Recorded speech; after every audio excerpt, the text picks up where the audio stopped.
Little Nemo. After that will be Mylon's Secret Castle. And we got some commentators who were getting in here. Hello. Hello. This is Hello. OzFox, who will be It doing the sure commentary is. for Little Nemo. Yeah, for my brother. That's right.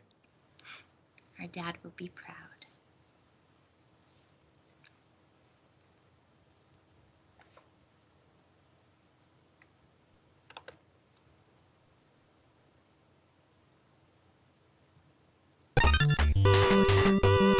Just about ready.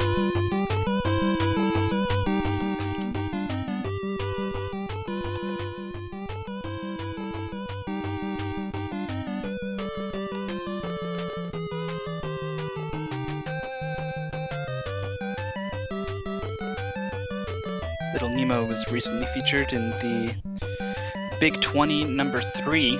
That's another thing Best of NES does. They put together races of 20 NES games, and everyone has a month to learn them.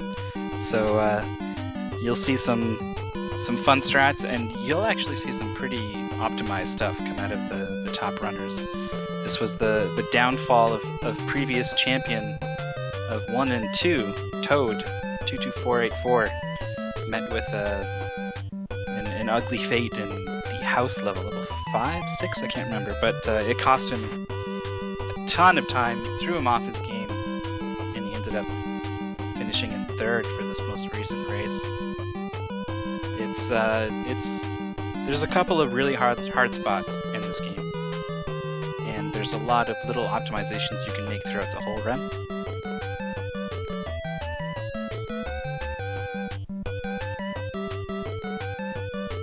Alright, looks like we're just about ready to go.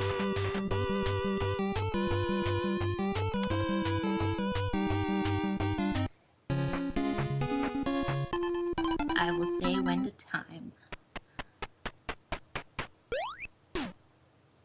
Are we doing character control timing? Yeah, that's time. Oops, I just started at the title screen. My bad. We'll make it up as we go along. But this is Little Nemo. It's based off of the comic that's like super racist, but we're not going to go there, by Winsor McCay, who is our hero. And it was adapted into a movie and a video game, as you see. And it's probably my favorite ever, and I'm super happy that my brother has the world record in this. The first stage is pretty simple. There's a few damage boosts and quick feeds, which is when you feed the candy really fast to the animal that you jump inside and then control, which isn't evil in any way, but it's relatively simple.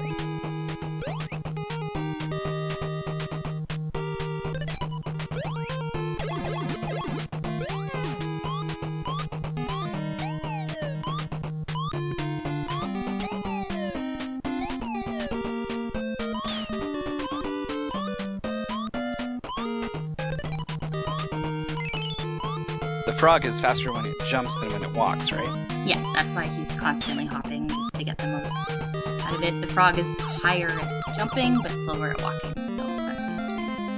And the idea is to collect the keys in the level, and then open the doors, which leads to another dream.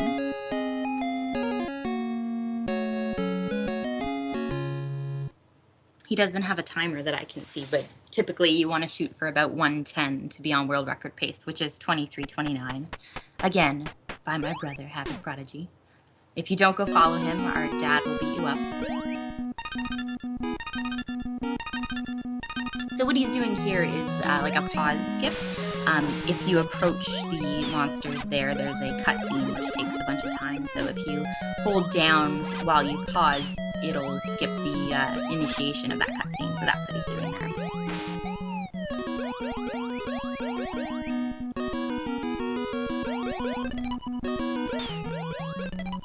And those dandelions dust things appear throughout the game, and they cause havoc, no pun intended.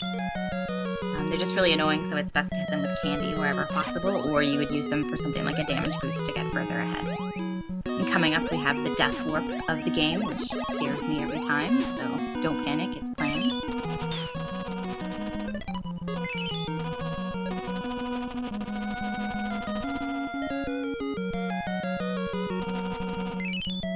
But it's actually just faster to die down here than to climb back up just after you get the key.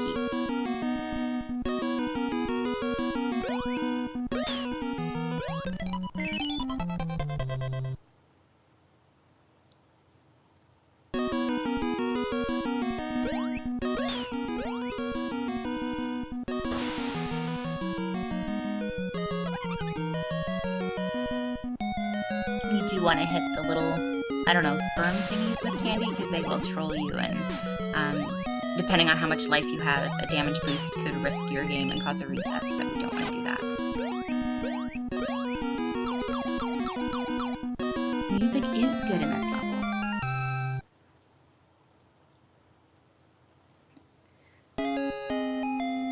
Tadpoles, that's a better word. That's a better word. I guess that is scientifically more accurate.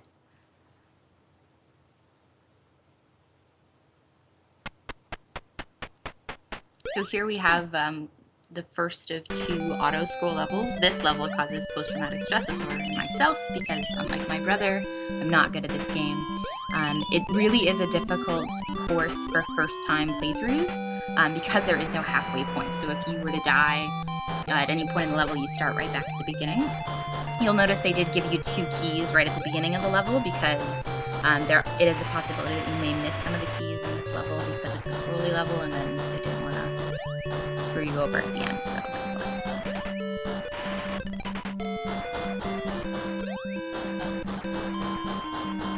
It is indeed the pain train, that is for sure.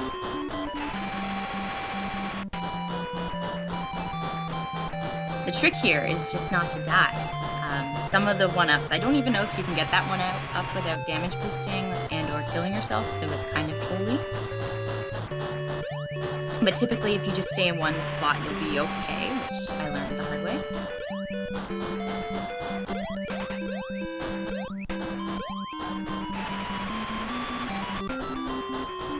This is definitely one of video games' most dangerous auto-scrollers. Yes, for sure. It's trauma. It's traumatizing. In the speedrun, normally you can kind of sleep on them, but for this was a huge problem for the people in the Big 20. Yeah, this is where people bowed out. But yeah, he is effortlessly just throwing candy to show off and make fun of me. But I can say whatever I want because he can't hear me right now. Yeah, that's true. Who really has the power in this situation? Yeah, don't we just hate Havoc? Just kidding, bro. I know you'll watch this later and punch me. You're going to be minding your own business like 2-3 days from now. Oh yeah, And totally. suddenly he's just going to whack you in the back of the head or something. And that's the end of Austin. Yeah, this train level is a true nightmare for sure.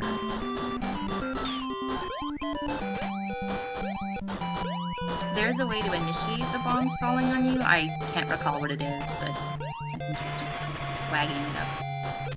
And they do give you keys at the end too, but haven't collected all of them, so he didn't need the extra ones. They do that with auto scrolls in case you miss them.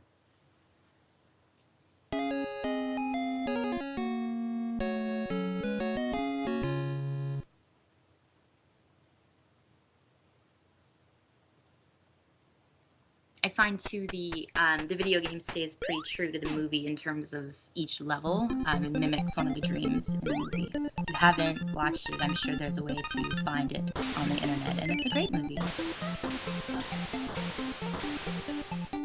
So there we see the pause skip again, just to move past the cutscene there with the little, what are they, Oompas? Oompas? I don't know what they're called. But this is the only level where you don't use that fish, the little pink fish there. He is an animal that you can control. He's the only animal in the game that you don't ever use. You use each other animal at least once. But you don't need him. He's slower. He's slower than a frog. And he's harder to maneuver in the water, so they don't use it in the speedrun.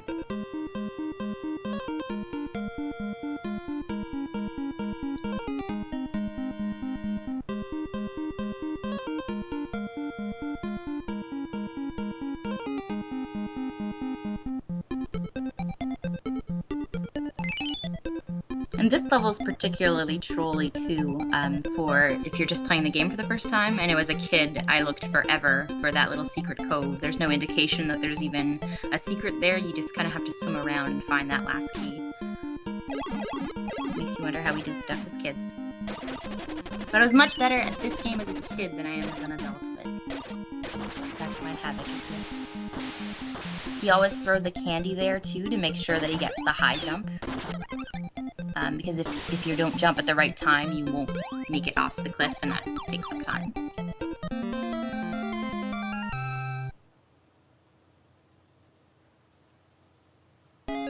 Okay, so coming up is Nemo's house. It's absolutely my favorite level because it has the best song, obviously. And it has something called the basement skip, which saves about 9 seconds if you can execute it. If you don't, then it costs a lot of time. But every time that I tell my brother that he's going to do this, he does. So I've already told him that he's going to get it on this run. So if he doesn't, it'll be like the opposite of a Christmas miracle. This level, like the train level, does not have any halfway points too, so it's troubling. And I think people ran into problems with it on the 20 game. Yeah, the big 20. thing. This was exactly where Toad lost a ton of time, dying with the mouse. Yeah, it's in game the top over. section of the game, yeah. Yeah, so much time can be lost if you die in this level because there's no halfway point, and you truly have to go throughout the entire level, which is a huge trolling move. So, he doesn't get the basement skip. That's the first time that he's never gotten it when I told him to get it, so we'll talk about that later. So what happens now is he has to use the lizard to get up to the bee. This game is a lot of do something to get somewhere else, even though you're going ultimately to the same place. So what he's doing now is he's got the lizard and can reach the bee. Had he made that jump, he could have used the bee and saved a lot of time to get that key and go up to the next section, but it's a marathon, it happens.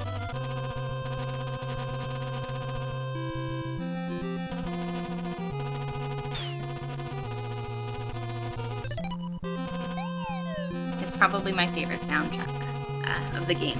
I know Havoc likes the Cloud Ruins and Topsy Turvy, I think, but Nemo's house theme is pretty boss.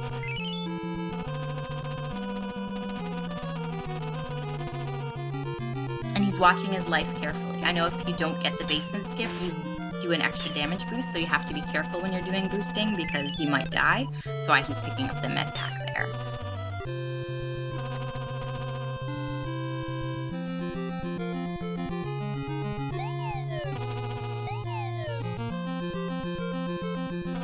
And the bee, I'll point out too, it only has a certain amount of velocity going vertical, so you can run out of juice.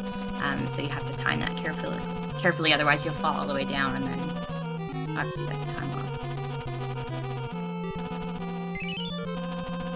Yeah, the keys are pretty spread out, and you do need all the animals to get them, so that's why this level is quite a challenge for a lot of people.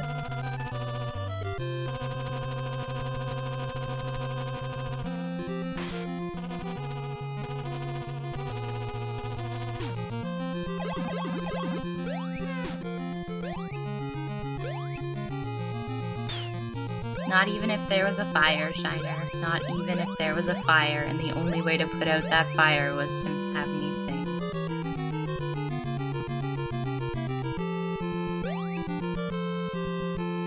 Canada hype, woo, yeah. So yeah, he's worked it out rather, that getting damaged by the turtle there is the fastest way to get past that. I can't maneuver on the mouse to save my life. It's really difficult when you're trying to break down the walls. The hitbox on the bricks is odd. You kind of have to jump to hit the top one, so it's super difficult.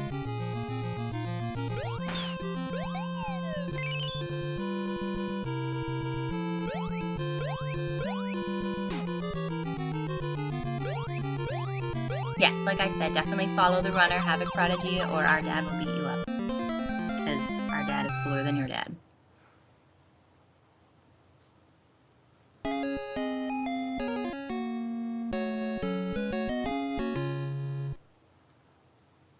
So this is the last pause skip to miss the cutscene. We're in the Cloud Ruins now.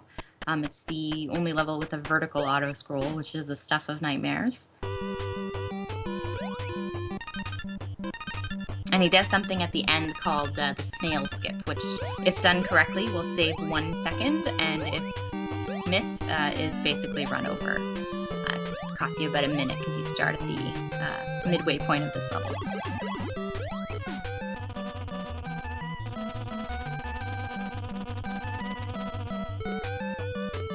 So he's using the B to skip over some of the level, and now we're into the vertical auto scroll.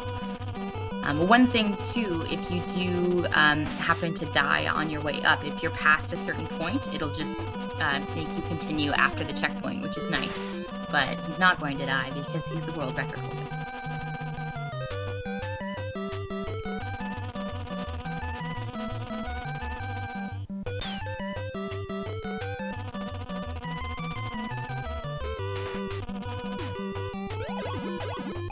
And with the lizard, he does kind of a zip. He just kind of goes through the fence and falls down and makes it up, so that saves quite a bit of time. And he makes sure to hit the little dandelion here, because if he does not, it will really bite him in the butt later on the way down.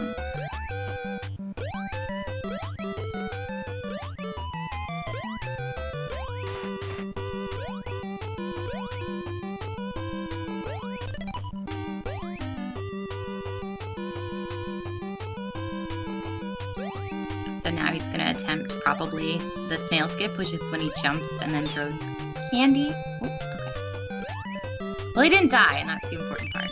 And there's all the keys for the level going down.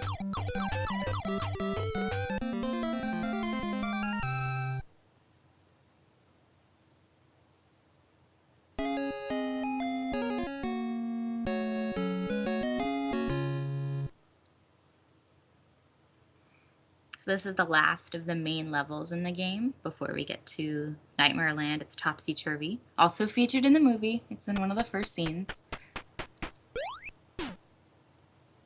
And the tricks of this level, there's a few quick feeds and some damage boosts, but other than that, it doesn't have anything like the basement with all those technical things. It's just feeding animals fast, and when you're the frog, making sure that you're jumping.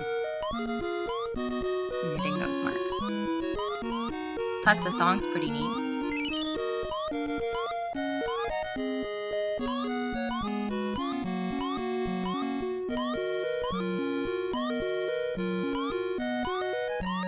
He's also skipping getting the B here, which saves a bit of time. You are supposed to be the bee to get up to this part, but if you're a frog, it's faster, and you can just hop to get that last key, and switch to the mouse right here.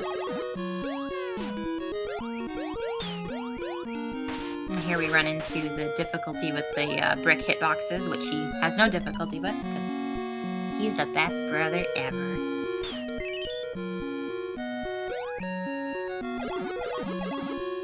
He makes it look so easy.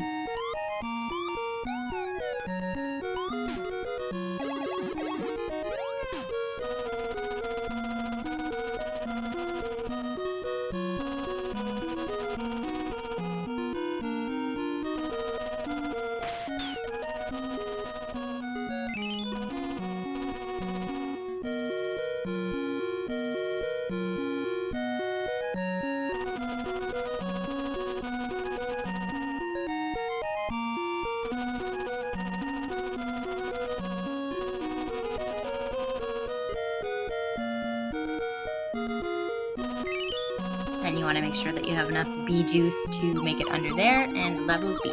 So if anyone needs to go to the bathroom, now is the time. We have about a 2-minute and 40-second cutscene, where just before the last couple levels of the game, where the princess explains that the beam scepter that you had the entire time on your back, you can now mysteriously use. It's because she uses magic to make sure that you know how to cast it.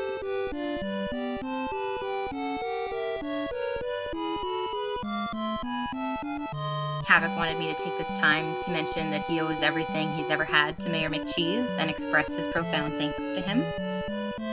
And up next he'll be doing Mylan's Secret Castle, which is a game that no one really knows what goes on. There's bubbles. This game's better.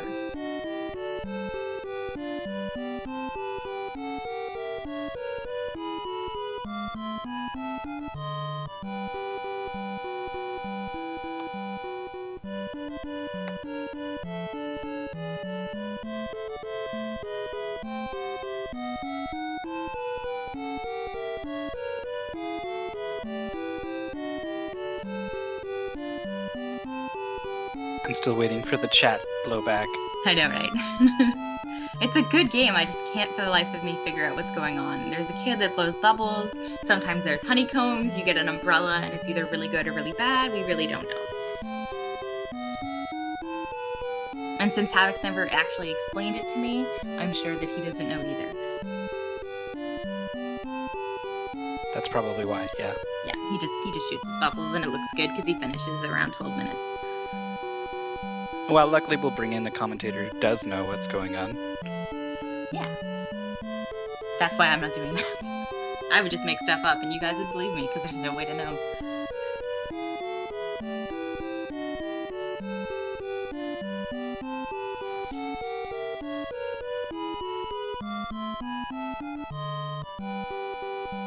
There is no way to save time in this cutscene, except if you're playing Pajama Hero, which is the Japanese version, which he also has the world record in, so that's exciting. Havoc's just the best, y'all.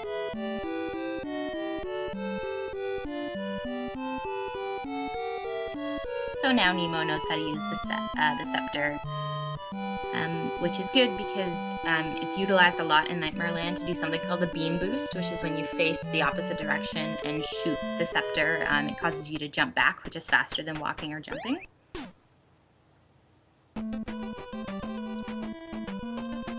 No, you can't skip it, Shiner. It's just faster because it's the Japanese version.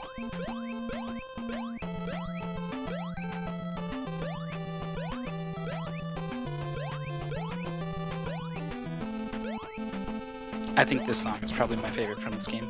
Yeah, I don't like it because I had to listen to it for 3 days because I couldn't get past this level. So I'm sure it's good, but again, post-traumatic stress doesn't fit. But Havoc was there to make fun of me the whole way. And we always hope for 2-cycle penguin, which is when you kill this boss in just 2 cycles. He's got a really weird hitbox. It depends on, I think, the pixel that you're standing on, which makes no sense to me.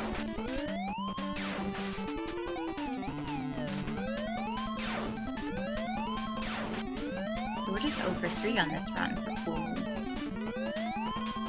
But I still think he's the greatest.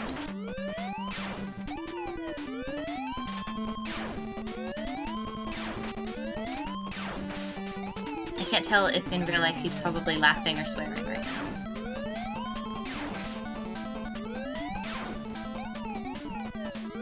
But yeah, the way that you charge the scepter changes the damage you do, but this boss is weird and I don't quite understand it. It's something to do about where you're standing.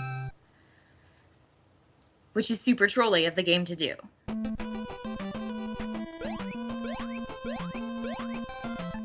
Now this level's interesting because he skips an entire section.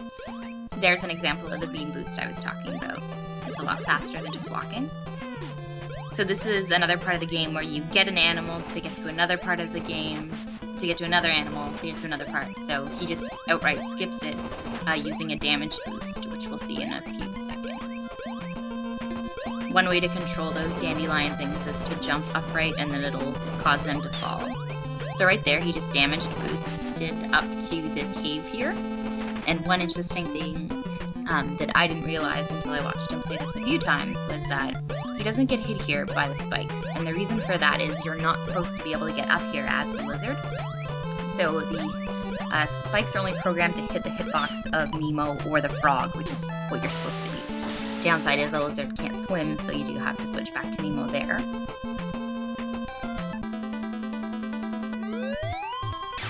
And this is the stingray jellyfish type boss. Havoc does, I guess, what would it be called? Boost damaging boosts, where he gets hit, but at the same time he also hits the boss. So that's why he's able to finish it with just less than 2 seconds. I guess I just call it trading hits. Yeah. Which is something I could never do because I always have 1 little health when I get to this point, if I get to this point. And here he utilizes the beam boost again. Partially for swag and partially because it saves a lot of time if done correctly.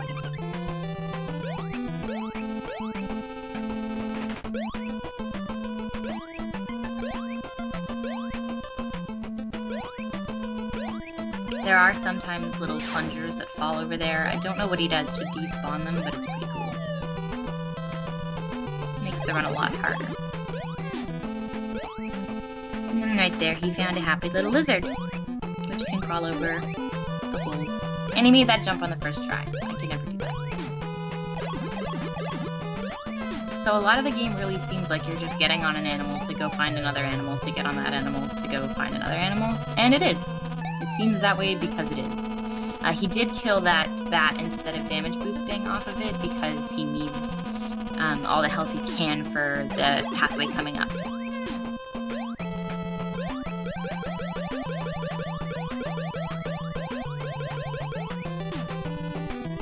So he switches to Nemo here so he can utilize the beam boost. You can do it with the mouse, it's a lot harder because his jump height isn't as high as Nemo's. And he's only attempting one beam boost per area because if he fails, he might get hit by that bird dropping eggs.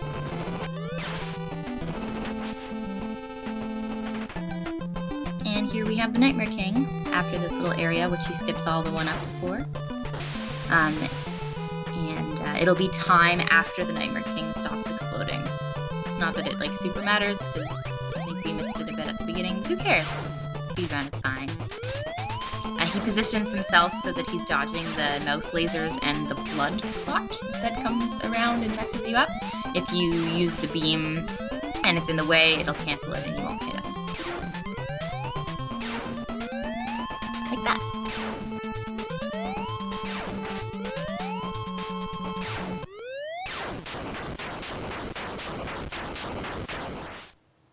And that's time.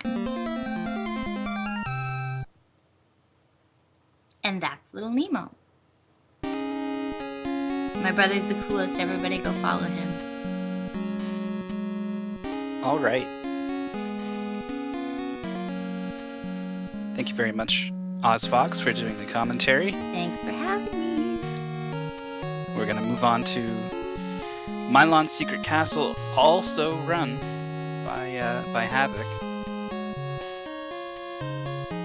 He's just gonna switch carts, I guess. It's the easiest setup ever.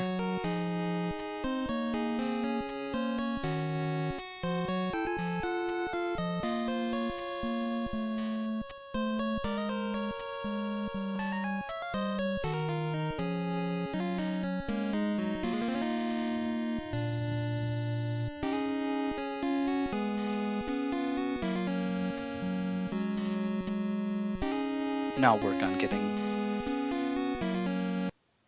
Karma in here.